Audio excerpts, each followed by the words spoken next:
it's Erin from Three Birds Renovations, and I'm here at my home that we've renovated.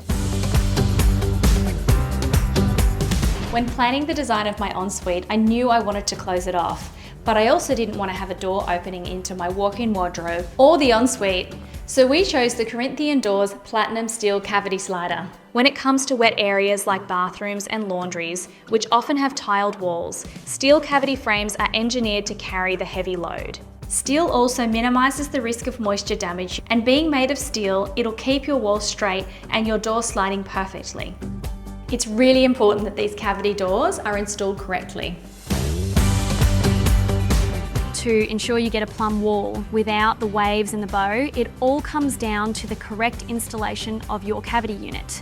Platinum cavity units come in a range of heights and widths with differing load carrying capacities. The cavity spacer should only be removed once tiling is complete and you're ready to hang your sliding door. We have chosen to install the door in a flush jam configuration. So when the door is in the open position, it will be hidden within the cavity. By incorporating a cavity door ejector, we are able to retrieve the door from the cavity pocket by a simple push and release.